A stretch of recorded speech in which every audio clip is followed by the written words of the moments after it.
Repensez vos priorités. Vous mettez à jour les applications de votre téléphone religieusement. Mais quand avez-vous mis à jour vous-même pour la dernière fois? Souvent, nous n'arrivons pas à avancer dans la vie parce que nous suivons des règles qui n'ont plus de sens ou qui nous maintiennent dans l'immobilité. Nous sommes attachés à des schémas qui ne nous propulsent pas en avant, mais qui nous retiennent au même endroit. Aujourd'hui, je vais partager avec vous 10 règles stoïciennes qui transformeront votre façon de penser et d'agir. Des règles simples, mais puissantes, qui peuvent vous aider à développer un esprit plus fort, plus intelligent et plus clair. Il ne s'agit pas seulement de réviser votre liste de priorités, mais de changer la façon dont vous abordez les défis, dont vous résolvez les problèmes et dont vous reconnaissez les opportunités que la vie vous offre. Repensez vos priorités. C'est un appel à vivre avec plus d'intention et d'équilibre. Ces leçons vous aideront à naviguer dans le chaos avec sérénité, à prendre des décisions plus conscientes et à affronter ce qui vient avec efficacité et courage. Si vous êtes prêt à franchir ce pas, abonnez-vous à la chaîne, laissez un like et regardez jusqu'à la fin. Parce que cette vidéo n'est pas simplement une de plus, elle peut être le début d'un véritable changement dans votre vie. Allons-y ensemble. 1. L'art de vivre comme un guerrier de l'esprit. Quand avez-vous pris pour la dernière fois le temps de réfléchir à vos actions, et non seulement à vos projets? Vivre bien, selon les stoïciens, n'a jamais été une question de ce que vous savez ou possédez. C'est une question de ce que vous appliquez. Parce qu'en l'absence d'action, la connaissance est comme une carte rangée dans un tiroir, pleine de promesses, mais inutile pour ceux qui ne l'utilisent pas. Épictète disait « Si vous voulez vivre bien, entraînez-vous à l'art de vivre ». Et il avait raison. Savoir quelque chose ne transforme personne. C'est comme avoir une épée brillante accrochée au mur. Elle semble imposante, mais elle est inutile au combat si vous ne savez pas comment l'utiliser. La transformation se trouve dans la pratique, dans l'effort quotidien, dans la confrontation aux difficultés qui surgissent. La vie est comme un champ de bataille. Chaque choix est un coup, chaque défi, une opportunité de se renforcer. Mais que se passe-t-il pour beaucoup de gens? Ils veulent être des guerriers, mais ont peur du combat. Ils veulent des résultats sans effort, une victoire sans lutte. Pourtant, un véritable guerrier ne fuit pas le champ de bataille. Il l'affronte de face, sachant que chaque cicatrice raconte une histoire de croissance. Donald Robertson appelait les stoïciens des guerriers de l'esprit, car ils n'étaient pas simplement des théoriciens vivant dans des idées. Ce étaient des personnes qui affrontaient la vie réelle, mettant leur valeur à l'épreuve dans le feu des adversités. Ils ne parlaient pas de résilience. Ils étaient résilients. Ils n'écrivaient pas sur le courage. Ils vivaient avec courage. Et vous? Combien de fois vous êtes-vous retrouvé à être un théoricien? Vous savez tout sur la patience, mais vous éclatez à cause d'un retard dans la circulation. Vous comprenez l'importance de persévérer, mais vous abandonnez au premier obstacle. Épictète demande, si vous n'avez pas appris pour le mettre en pratique, à quoi cela sert-il d'apprendre? Être un guerrier de l'esprit ne consiste pas à la perfection ou à ne jamais faire d'erreur, mais à utiliser chaque erreur comme un échelon pour monter plus haut. Ce n'est pas à propos de gagner toutes les batailles, mais d'affronter chacune avec détermination. Les difficultés ne sont pas des signes pour s'arrêter, ce sont des invitations à grandir. Comme le feu affine l'or, les défis nous façonnent. Pensez à la salle de sport. Vous ne soulevez pas des poids pour qu'ils deviennent plus légers, mais pour que vous deveniez plus fort. La vie fonctionne de la même manière. Les stoïciens nous rappellent, la vie est bien trop courte pour être vécue en mode automatique. Chaque jour est une occasion de s'entraîner, de surmonter, d'exercer le bien et de se façonner. À la fin, l'art de vivre comme un guerrier de l'esprit consiste à embrasser l'imperfection, à utiliser ce que vous savez et à vous battre pour une vie qui mérite d'être vécue. Parce que peu importe combien de batailles vous gagnez, ce qui compte vraiment, c'est que vous vous battiez pour ce qui est vraiment important. 2. Déterminez votre moi idéal. Qui seriez-vous si vous viviez votre meilleure version? Pas quelqu'un de parfait, d'inaccessible, mais quelqu'un de véritable, de courageux et de juste. Quelqu'un qui honore ses propres valeurs et affronte la vie avec détermination. Pouvez-vous le voir? C'est votre moi idéal. Pas un rêve lointain, mais une version de vous-même qui existe déjà, cachée derrière les excuses et la frénésie du quotidien. Pour les stoïciens, vivre dépasse le simple fait de traverser les jours. Il s'agit de réduire la distance entre ce que nous sommes et ce que nous pouvons être. Et pour cela, Nous avons besoin de quelque chose d'essentiel, la clarté, un cap qui guide chaque pas. Les stoïciens nous offrent 4 piliers pour ce chemin: la sagesse, la justice, le courage et l'autodiscipline. Ce ne sont pas seulement des vertus, mais des outils pratiques qui peuvent modeler nos choix et nous rapprocher de cet idéal. Mais personne n'a dit que ce serait facile. Même les plus grands maîtres ont affronté leurs faiblesses. Sénèque, par exemple, pratiquait quelque chose de simple mais profond. Chaque nuit, avant de dormir, il revoyait sa journée. Pas comme un juge sévère, mais comme un ami sincère. Il décrivait cette pratique comme un moment pour se regarder et se demander « Où ai-je bien agi? Où puis-je m'améliorer ?» Cette habitude ne consistait pas à punir ou à regretter. C'était une occasion d'apprendre. C'était avoir le courage d'être honnête avec soi-même et l'humilité de recommencer. Car ce qui importe vraiment, ce n'est pas d'être parfait, mais de s'engager dans le progrès. Cette pratique est comme allumer une lumière dans une pièce sombre. Vous commencez à voir clairement où vous êtes et où vous devez aller. Et cela vous aide à vous relever, recommencer et vivre avec intention. Aujourd'hui, à la fin de la journée, essayez. Demandez-vous, qu'ai-je bien fait? Qu'est-ce que je peux améliorer? Ne vous jugez pas. Observez simplement. Car dans cet acte d'attention, vous faites un véritable pas vers votre moi idéal. Le voyage ne concerne pas la hâte, mais la constance. Chaque petit mouvement vers cette version plus intègre de soi-même est une victoire.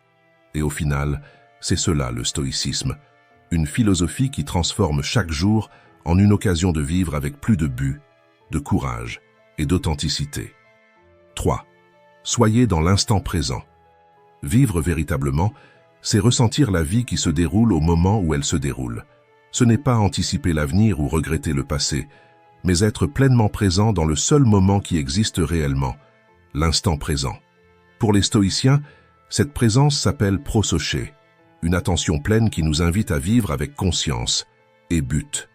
Marc Aurèle nous rappelle « Consacre-toi à ce qui est devant toi, avec exactitude, dignité, bienveillance et une justice inébranlable. » Imaginez un équilibriste sur sa corde. Il ne peut pas se perdre dans l'anxiété de ce qui est à venir, ni dans l'insécurité de ce qui est derrière lui. Chaque pas nécessite de la concentration, de la présence et du respect pour l'instant. C'est exactement ainsi que l'attention pleine fonctionne, non pas comme un idéal de perfection, mais comme une invitation à vivre chaque moment, comme s'il était le seul. Lorsque nous vivons en mode automatique, l'instant présent nous échappe. C'est comme essayer d'apprécier une musique tout en étant distrait par un bruit constant. Sans attention, nous perdons l'essence. Mais lorsque nous faisons des erreurs, et nous en ferons inévitablement, l'attention pleine nous offre quelque chose de précieux, la chance de recommencer. Comme le disait Sénèque, reconnaître l'erreur est le premier pas vers la correction. La prosoché, selon Pierre Hadot, est comme une flamme silencieuse qui ne s'éteint jamais. Ce n'est pas une question de se juger ou de rechercher l'impeccabilité, mais d'apprendre à marcher plus prudemment, avec intention. Épictète le renforce. Nous ne serons pas parfaits, mais nous pouvons essayer. Et si nous restons attentifs, nous éviterons bien des erreurs. Vivre dans l'instant présent, c'est comme tenir quelque chose de fragile. Cela exige de la délicatesse et de la présence. C'est être véritablement avec ceux que vous aimez, sans distraction. C'est résoudre les conflits avec clarté, sans réagir impulsivement. C'est choisir vos mots comme on choisit des briques pour construire un pont entre ce que vous êtes et ce que vous voulez devenir. L'attention pleine n'est pas une question de tout contrôler, mais de vivre de manière à respecter ce qui importe réellement. Après tout, comme on dit, la vie est ce qui se passe pendant que vous êtes distrait à planifier autre chose. Ne laissez pas l'instant présent être simplement un détail en arrière-plan de votre histoire. Faites-en la scène principale. 4. La véritable cause de la souffrance. Avez-vous déjà ressenti que certaines situations pressent directement votre âme? Ce n'est pas le poids de l'événement en soi, mais l'interprétation que vous lui donnez qui fait vraiment mal. Marc Aurèle a saisi cette vérité avec précision. Si vous êtes perturbé par quelque chose d'extérieur, ce n'est pas cette chose qui vous perturbe, mais le jugement que vous en faites. Réfléchissez un instant. La souffrance n'est pas dans ce qui arrive, mais dans l'histoire que votre esprit crée autour de ce qui arrive. Imaginez une feuille blanche. Ce que vous dessinez dessus, un scénario de calme ou une scène chaotique, définit votre expérience émotionnelle. Pensez à quelque chose de simple, comme un verre brisé. Au moment où il tombe et se brise, ce n'est rien d'autre qu'un verre brisé. Mais si votre esprit commence à murmurer « Je suis tellement maladroit » ou « Pourquoi ces choses arrivent-elles toujours avec moi ?» la souffrance naît.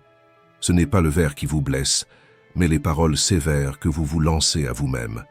Maintenant, élargissez cette idée. Imaginez recevoir une critique au travail.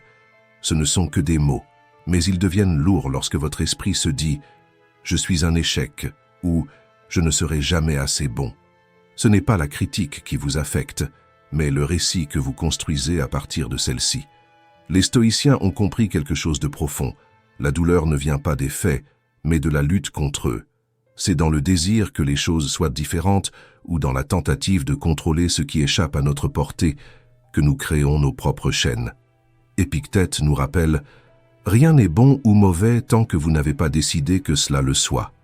Ne tentez pas de diriger les événements, avancez avec eux. Accepter cela ne signifie pas se résigner ou baisser la tête. Au contraire, c'est un acte de courage.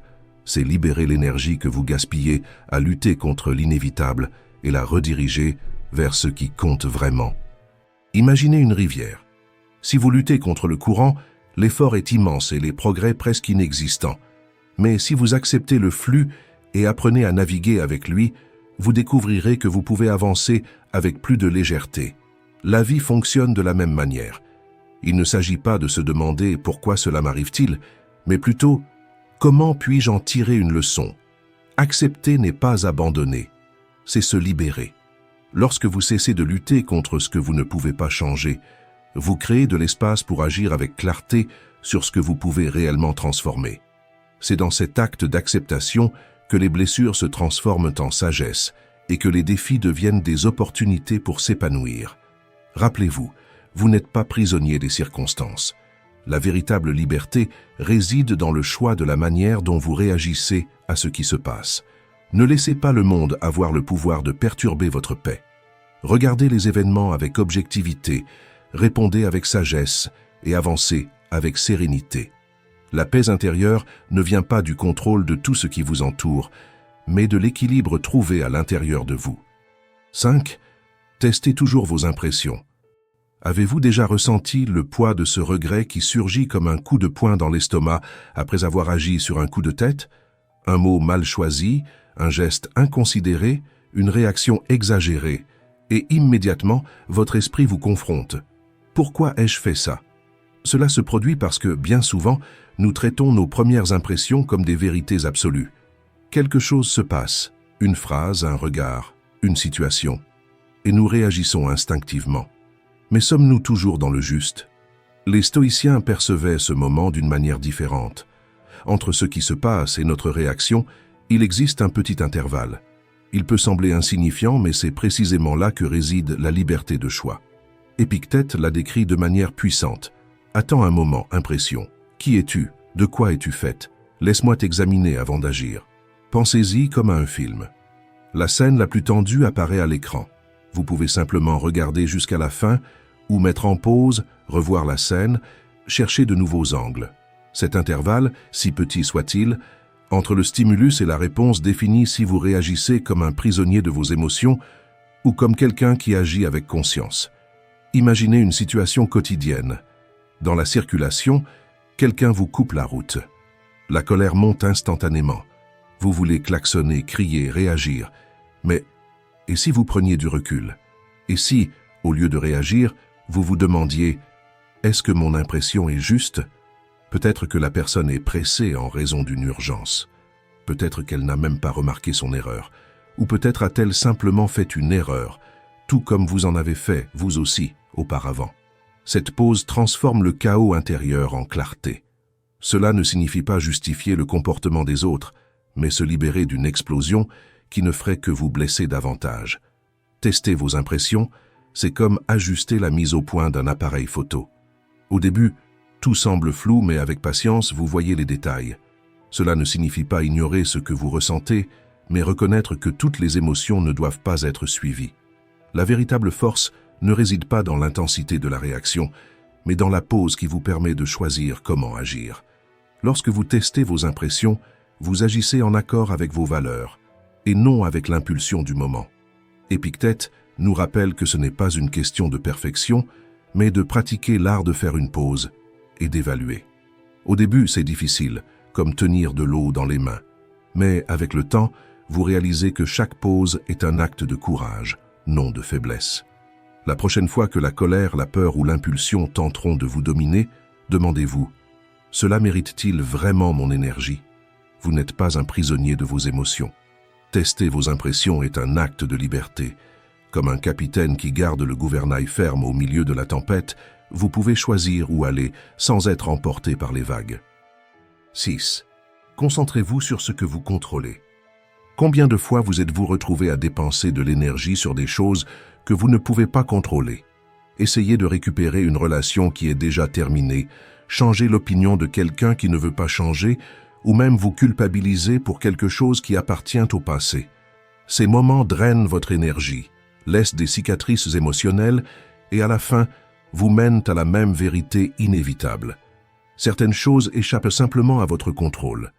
Épictète a saisi cette essence avec une phrase qui semble simple, mais qui porte un poids immense. Certaines choses sont en notre pouvoir et d'autres ne le sont pas. Cela peut sembler évident, mais pourtant, nous nous débattons avec cette réalité. Nous agissons comme si nous pouvions façonner le monde à notre volonté, alors qu'en réalité, nous n'avons le contrôle que sur nos choix, nos attitudes et nos réactions. Tout ce qui est au-delà de cela, l'opinion des autres, les circonstances extérieures, le hasard, est comme essayer de tenir de l'eau dans les mains. Elle s'échappe, avant même que vous ne vous en rendiez compte. Marc Aurèle nous défie avec une réflexion qui peut empêcher d'être juste, intègre et vrai. La réponse est personne, à part vous-même. Le monde peut s'effondrer autour de vous, mais votre capacité à agir avec dignité, à rester fidèle à vos valeurs, est quelque chose qui ne vous sera jamais enlevé. Imaginez que la vie est un jeu de cartes. La main que vous recevez n'est pas toujours celle que vous souhaiteriez, mais le pouvoir réside dans la manière dont vous jouez cette main. Vous pouvez regretter la malchance ou utiliser stratégie et courage pour créer des opportunités. Peu importe si les circonstances vous défient, votre force réside dans ce que vous faites avec ce que vous avez. Accepter cette réalité n'est pas abandonner, c'est se libérer. C'est arrêter de mener des batailles qui n'étaient jamais destinées à être gagnées et commencer à investir dans ce que vous pouvez réellement contrôler. Comme Épictète l'a dit, en abandonnant ce que nous ne pouvons pas changer, nous gagnons la force de transformer ce qui est à notre portée. C'est ça le pouvoir. C'est regarder la vie avec sagesse et clarté, laisser derrière l'illusion du contrôle total et embrasser la légèreté de n'être responsable que de ce qui compte réellement. Votre caractère, vos choix, vos efforts. Alors, la prochaine fois que vous vous sentirez défié, respirez profondément et demandez-vous « Est-ce sous mon contrôle ?» Si ce n'est pas le cas, laissez aller. Ce n'est pas de la faiblesse, c'est de la sagesse. Mais si la réponse est oui, donnez tout ce que vous avez. Parce que la véritable force ne réside pas dans la tentative de contrôler l'incontrôlable, mais dans le fait de se maîtriser soi-même. C'est cela qui vous rend imbattable. 7. Assumez la responsabilité. Il y a des jours où vivre semble être un fardeau que vous n'avez jamais choisi de porter. Les circonstances sont difficiles, le contrôle semble vous échapper, et il est plus facile de pointer du doigt le monde extérieur en blâmant tout et tout le monde. Mais le stoïcisme offre une perspective défiante. Vous ne contrôlez pas le monde, mais vous contrôlez vous-même. Épictète nous rappelle, si vous voulez quelque chose de bon, vous devez l'obtenir de vous-même. Assumer la responsabilité ne signifie pas ignorer les difficultés ou faire semblant que la douleur n'existe pas. Il s'agit de comprendre que, même quand tout s'effondre, votre réponse reste votre choix. Blâmer le monde peut apporter un soulagement momentané, mais cela vous prive du seul pouvoir qui compte, celui de transformer votre réalité. Réfléchissez-y. Combien de fois vous êtes-vous retrouvé à attendre quelque chose ou quelqu'un pour vous sentir en paix? Des excuses qui n'arrivent jamais, une reconnaissance qui semble inaccessible, ou même un changement de chance qui refuse de se manifester. Et si cela ne se produisait jamais? Allez-vous accepter d'être prisonnier des circonstances ou déciderez-vous que le protagoniste de votre histoire, c'est vous? Marc Aurèle nous offre une direction claire. Montrez ces vertus qui sont totalement en votre pouvoir. Intégrité, dignité, travail acharné, discipline, contentement, générosité, gentillesse, indépendance, simplicité, discrétion, grandeur d'âme. Ce sont ces vertus qui construisent la véritable liberté. Elles ne dépendent de personne d'autre que de vous. Imaginez votre vie comme ramer contre un courant fort. Vous ne pouvez pas contrôler la force de l'eau, mais vous pouvez décider comment tenir la pagaie. Vous lamenter contre le flux ne vous fait pas avancer. Ajustez le rythme et vous concentrez sur le mouvement. Oui, c'est dans l'acte de ramer, même contre les adversités, que vous trouvez votre force. Assumer la responsabilité n'est pas porter le poids du monde sur vos épaules. Ce n'est pas une question de culpabilité, c'est une question de liberté. Lorsque vous reconnaissez ce qui est sous votre contrôle, vous arrêtez d'être une victime du chaos extérieur et commencez à trouver la paix intérieure. Le bonheur cesse d'être quelque chose que vous attendez et devient quelque chose que vous construisez. Cela ne signifie pas que la douleur disparaîtra ou que vous deviendrez invulnérable. Mais cela signifie que, même dans la perte, vous pouvez agir avec courage. Même dans l'échec, vous pouvez recommencer. Et même dans les tempêtes, vous pouvez choisir la dignité et la générosité. Le bonheur ne réside pas dans ce qui vous arrive, mais dans la signification que vous lui donnez. Épictète disait « Ce qui est bon doit venir de vous-même ». Le stoïcisme nous enseigne à vivre avec la certitude que ce dont nous avons besoin pour créer une vie significative est déjà en nous. Si vous êtes prêt à arrêter d'attendre que le monde change et à devenir le changement, écrivez dans les commentaires « Je choisis de commander » et faites de votre vie un reflet de ce qui est sous votre contrôle. 8. Revenez à prioriser ce qui compte. Le temps est la ressource la plus précieuse que vous possédez, mais aussi la plus facile à gaspiller. C'est comme une bougie qui brûle silencieusement jusqu'à ce que la mèche touche la fin. Pourtant, nous continuons à le gaspiller avec des choses inutiles, comme des discussions qui ne mènent nulle part, des distractions qui ne nous apportent aucune joie, des préoccupations pour ce qui n'a jamais été sous notre contrôle.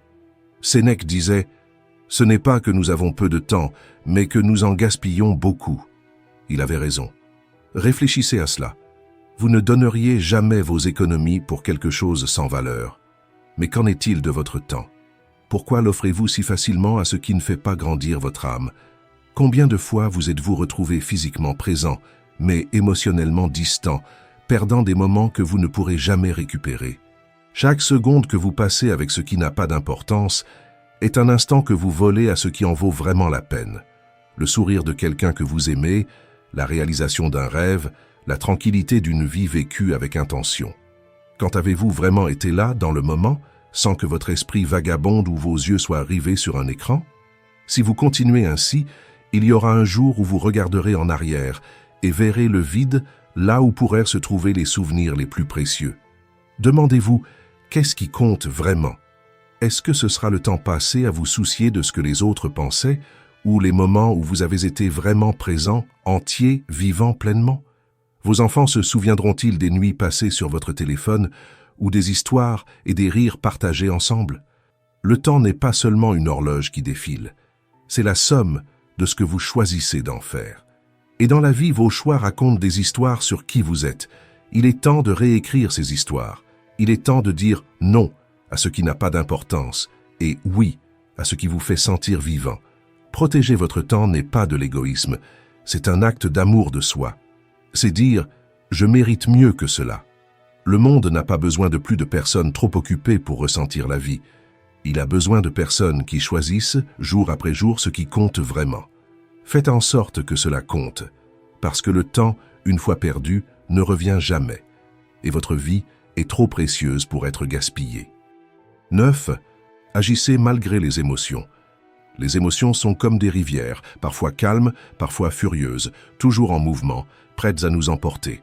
La colère brûle comme un feu incontrôlé, la peur paralyse comme un mur invisible, et le désir nous piège dans des labyrinthes sans issue. Mais rappelez-vous, vous n'êtes pas la rivière, vous êtes le navigateur. Les stoïciens comprenaient cela profondément. Épictète nous avertissait, ce ne sont pas les choses qui nous perturbent, mais le jugement que nous en faisons. En d'autres termes, les émotions ne sont pas des ennemis, mais des signaux de quelque chose de plus profond. Le problème réside dans le fait de se laisser remporter par elles sans les remettre en question. Agissez malgré les émotions, pas contre elles. Cela ne signifie pas ignorer ce que vous ressentez, mais reconnaître que, même si le vent souffle fort, vous tenez toujours le gouvernail. Vos émotions sont comme des boussoles mal calibrées. Elles peuvent indiquer une direction, mais c'est à vous de décider où vous voulez aller. Pensez au moment où vous avez perdu le contrôle. Vous avez peut-être crié sur un coup de tête, claqué des portes par peur ou couru après quelque chose que vous saviez ne pas en valoir la peine. Ces moments ne définissent pas qui vous êtes, mais ce que vous en faites, cela définit qui vous deviendrez. Imaginez un cheval sauvage. Il hennit, ce cabre tente de vous renverser. Vous pouvez être jeté à terre, ou vous pouvez apprendre à le monter, en guidant la force de cet animal dans la bonne direction. Ainsi sont les émotions. Elles n'ont pas besoin d'être domptées, mais comprises et dirigées. La philosophie stoïque parle de l'apatheia, non pas comme l'absence de sentiments, mais comme l'équilibre au milieu du chaos. C'est comme être au centre d'un ouragan. La tempête rugit autour de vous, mais à l'intérieur de vous, il y a un noyau de calme et de clarté. Il ne s'agit pas d'ignorer la colère, la peur ou le désir, mais de décider comment les utiliser à votre avantage. La colère peut être transformée en détermination. La peur peut être un rappel qu'il y a quelque chose d'important en jeu. Le désir peut être canalisé pour alimenter des objectifs plus grands. Lorsque vous devenez le capitaine de vos émotions, même les vagues les plus violentes peuvent être utilisées pour propulser votre bateau. Maintenant, pensez à un moment récent où vous vous êtes senti à la merci d'une émotion. Et si, à cet instant, vous aviez pris une pause, respiré profondément et choisi d'agir avec intention, vous ne pouvez pas changer ce qui est passé, mais vous pouvez façonner ce qui viendra. Agir malgré les émotions est un acte de courage silencieux. Chaque fois que vous faites face au courant, que vous marchez d'un pas ferme et continuez, vous devenez plus fort. Peu importe à quel point la rivière est turbulente, vous pouvez la traverser. La clé est de ne pas lutter contre l'eau, mais d'apprendre à naviguer avec elle. Rappelez-vous, vous n'êtes pas ce que vous ressentez. Vous êtes ce que vous faites avec ce que vous ressentez. Lorsque la colère viendra, respirez profondément et choisissez la patience. Lorsque la peur surgira, faites le prochain pas avec courage. Et lorsque le désir tentera de vous égarer, demandez-vous, cela me sert-il vraiment? Vous êtes le capitaine de votre destin. Tenez le gouvernail, ajustez les voiles et utilisez le vent, qu'il soit calme ou furieux, pour avancer. 10. Acceptez ce qui est au lieu de lutter contre ce qui est déjà arrivé. Souffrir n'est pas seulement ressentir de la douleur, c'est insister dans une bataille perdue contre ce qui est déjà passé, comme si nous pouvions réécrire le passé par la force de notre résistance. Mais dites-moi, avez-vous déjà essayé de tenir le vent dans vos mains? C'est ainsi que sonne la tentative de changer ce qui échappe à notre contrôle. Plus nous luttons, plus nous nous blessons. Combien de nuits avez-vous perdues en conflit intérieur, à ressasser quelque chose qui ne dépendait pas de vous? Épictète appelait cela « lutter contre les dieux », une lutte que nous ne gagnerons jamais. Il nous rappelle, les gens ne sont pas perturbés par les événements en eux-mêmes, mais par la façon dont ils les perçoivent. Et souvent, notre souffrance naît de la difficulté à accepter ce que nous ne pouvons pas changer. La vie ne nous consulte pas avant de nous présenter ses surprises. Elle ne négocie pas les termes. Face à cela, nous n'avons que deux choix, résister et être emportés par le courant, ou accepter et utiliser cette énergie pour construire quelque chose de nouveau. Accepter n'est pas un signe de faiblesse, mais de sagesse. C'est le courage de se concentrer sur ce qui compte vraiment. Marc Aurèle, dans sa sagesse pratique, voyait les difficultés comme des remèdes amers qui renforcent l'âme. Il disait « Ce qui t'arrive, arrive pour toi ». Cette perspective nous défie de voir les obstacles comme des opportunités de croissance et non comme des punitions. Imaginez votre vie comme un énorme puzzle. Certaines pièces semblent impossibles à assembler. Mais quand vous prenez du recul, vous réalisez que même les moments les plus difficiles aident à compléter le tableau global de votre histoire. Vous vous souvenez de l'histoire du fermier chinois? Son cheval s'est échappé et les voisins ont dit « Quelle tragédie !» Il répondit « Peut-être ». Le lendemain, Le cheval est revenu, apportant d'autres chevaux sauvages. « Quelle chance !» dirent-ils. Il répondit « Peut-être. » Son fils se cassa la jambe en essayant de dompter l'un des chevaux. « Quel malheur !» dirent-ils. Il répondit « Peut-être. » Quelques jours plus tard, l'armée est passée par le village, recrutant des jeunes pour la guerre, mais a épargné le fils du fermier à cause de sa jambe cassée. « Quelle chance !» dirent-ils. Et il répondit encore « Peut-être. » Cette histoire nous apprend qu'étiqueter ce qui se passe à l'instant présent est inutile. Ce qui semble être une tragédie maintenant peut être le début de quelque chose d'extraordinaire. La clé n'est pas de tout contrôler, mais de faire confiance au processus. Accepter ce qui est ne signifie pas que vous allez vous résigner à la vie. Cela signifie que vous décidez d'arrêter de gaspiller de l'énergie sur ce qui est déjà fait et de l'utiliser pour façonner l'avenir. Lorsque vous arrêtez de lutter contre l'inévitable, vous ouvrez l'espace pour la clarté, pour des décisions conscientes et pour un but renouvelé. La prochaine fois que quelque chose échappe à votre contrôle, respirez profondément et demandez-vous « Puis-je changer cela ?» Si vous ne le pouvez pas, accueillez la situation comme faisant partie du voyage. Rappelez-vous, même les pierres sur le chemin peuvent être utilisées comme des marches. Utilisez ce que la vie vous donne, même si ce sont des pierres, pour construire quelque chose de plus grand. Vous n'avez pas besoin de lutter contre ce qui est. Utilisez votre force pour transformer ce qui peut être. Si ce message vous a parlé, commentez Courage Stoïque. Merci d'avoir regardé.